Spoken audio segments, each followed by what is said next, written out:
முதல்வர் சந்திப்புல கோயம்புத்தூர் சிறைவாசிகளை பத்தி நீங்க பேசுனீங்க இல்லையா? அப்ப அவருக்கு ஆரம்பத்திலே காலை மிதிச்சதுக்கு காரணம் என்ன? ரெண்டாவது பேசும்போதுதான் குறுக்க ஏன் வழிமறுத்து பேசினார்? பிரசிடென்ட் ஹோட்டல்ல பேசும்பொழுதும் சிறைவாசிகளை பத்தி பேசக்கூடாது அப்படின்றாரு.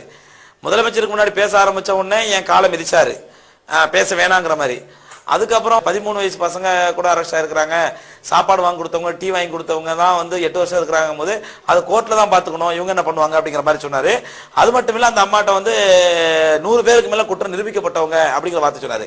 இது எல்லாத்துக்கும் என்ன காரணம்னு சொன்னா, வெளியே வந்த பிறகு சகோதரர் பிஜி அவர்கள் என்று சொன்னாரு, நீங்க என்ன முதலமைச்சருக்கு முன்னாடி உட்காந்துக்கிட்டு அப்பாவி சிறைவாசி சொல்றீங்க, அந்த அம்மா திருப்பிக்கிட்டு குண்டு வச்சவங்களாம் வெடிகுண்டு வைக்கிறவங்களாம் அப்பாவிகளா அப்படின்னு கேட்டா என்ன பதில் சொல்வீங்க அப்படின்னு கேட்டாரு. அப்போ நான் சொன்னேன், அப்படின்டா ஜெயில இருக்கிற தமிழ்நாடு ஃபுல்லா இருக்கிற மொத்தம் 275 சிறை கைதிகளுமே குண்டு வச்சாங்க நீங்க சொல்றீங்களா? முதல்ல அதை காட்டி கொடுக்குற வேலையை நிறுத்துங்க அப்படின்னு சொல்லிட்டு நான் விரும்பு வந்துட்டேன். முதலமைச்சர்கிட்ட நாம சின்ன தனிப்பட்ட முறையில் சொன்ன சில கோரிக்கைகள், அதாவது அவங்க கேஸ் ட்ரையலுக்கு வரும்பொழுது நீங்க என்ன ஹெல்ப் பண்ண முடியும் உங்களால அப்படிங்கிற மாதிரி சொன்ன விஷயத்த ஓப்பனா டிவியில சொல்லி முதலமைச்சர் அவர்களுக்கு ஏதாவது ஹெல்ப் பண்ணுங்கிற எண்ணம் இருந்தா கூட அந்த எண்ணம் வந்துடக்கூடாது, செஞ்சிடக்கூடாது அப்படிங்கிற மாதிரி அளவுக்கு உண்டாக்குறாருன்னு சொன்னா, என்னுடைய கணிப்புல என்ன தெரியுதுன்னு சொன்னா, சிறைவாசிகள் வெளியே வந்துடக்கூடாதுங்கிறதுல மரியாதைக்குரிய சகோதரர் பிஜி அவர்கள் ரொம்ப கவனமா இருக்கிற மாதிரி தெரியுது. இதான் காரணமா இருக்க முடியும். அது ஏன் வரக்கூடாதுன்னு நினைக்கிறாரு அல்லாஹ் அறிவார்.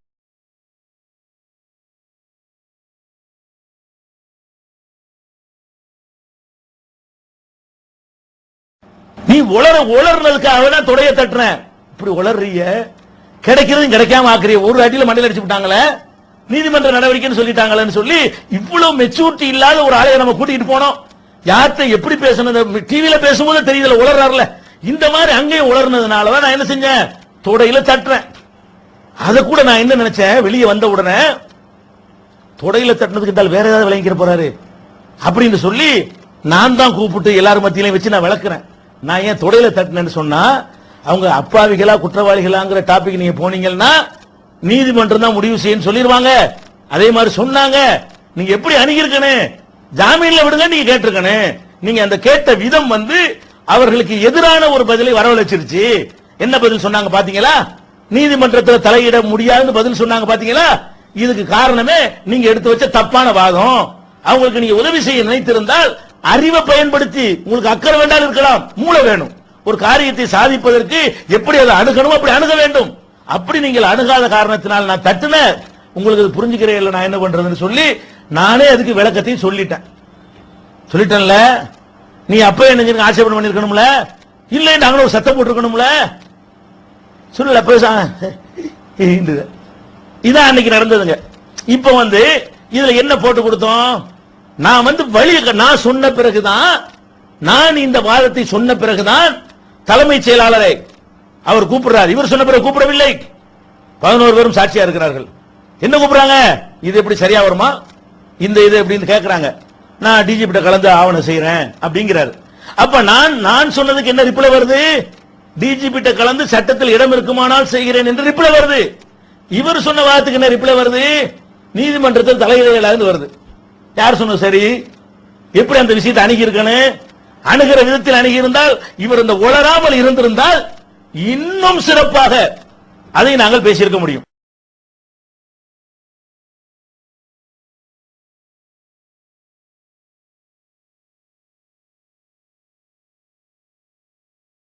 அடுத்து சிறைவாசிகளுடைய விடுதலையை பொறுத்த அளவிலே அந்த விவாதத்தில் பங்கெடுத்துக் கொண்டவர் நம்முடைய மௌலவி ஜெயலலாவுதீன் அவர்கள், தௌஹீத் ஜமாத்தினுடைய அமைப்பாளர்.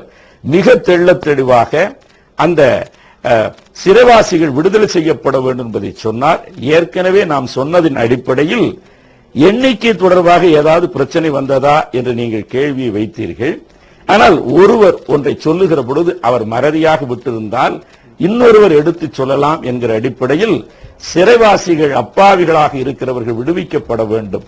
8 ஆண்டுகளாக முறையான விசாரணை இன்றி இந்த வழக்கு நடத்தப்படாமல் அவர்கள் வீணே நாளை கழித்துக் கொண்டிருக்கிறார்கள்.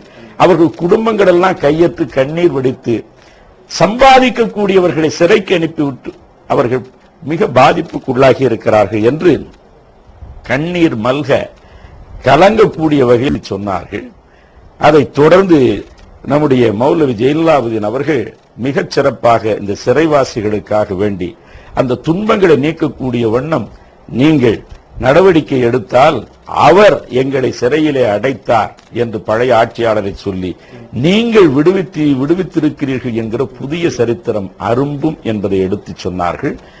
பக்கத்தில் இருந்த நம்முடைய மரியாதைக்குரிய மௌலவி ஷம்சுதீன் காசிமி அவர்கள் இவர்கள் பேசத் தொடங்குகிற பொழுது விடுபட்டு போன செய்திகளை எடுத்துச் சொல்வதைப் போல அவர் சில செய்திகளை எடுத்துச் சொல்லி வந்தவர்கள் அப்பாவிகள், வெளியூரில் இருந்து விருந்தினராக வந்தவர்களை கூட கைது செய்திருக்கிறார்கள். இது துன்பப்படக்கூடிய சமுதாயமாக இருக்கிறது. நீங்கள் தாயுள்ளத்தோடு இதை அணுகி அவர்களை விடுதலை செய்ய வேண்டும் என்று சொன்ன பொழுது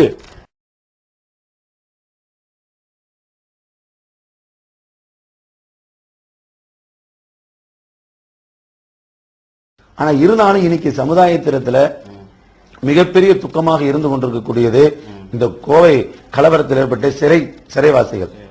இதை உடனே நாங்க அந்த அடுத்த செகண்ட்ல ஆரம்பிச்சோம். இந்த இது முடிஞ்சதுக்கு பிறகு அடுத்த செகண்ட்ல இது சொல்லப்பட்டது. சொன்ன நேரத்தில் சொன்னாங்க முதல்வர் பிஜே அவர்கள் என்ன சொன்னார்கள், உங்களுக்கு உங்களுடைய சட்டப்படி இந்த தண்டனை தர வேண்டும் என்றாலும் கூட 4 ஆண்டு காலம் தானே தர வேண்டும் என்று சட்டம் சொல்லுகிறது. ஆனால் 8 ஆண்டு காலம் விசாரணையின்றி காலங்கள் சென்று கொண்டு காலத்தை தாழ்த்தி கொண்டு சென்று விட்டார்கள். அவர்கள் குடும்பத்தினர் மிகவும் சூழ்நிலை பின்தங்கிய நிலையில் இருக்கிறார்கள். அவர்கள் சொன்னார்கள், எங்கள் பங்குக்கும் இது காலம் தாழ்த்தியது. முந்தைய காலங்களில் கருணாநிதி அவர்களால் ஏற்பட்ட ஒரு விளைவு.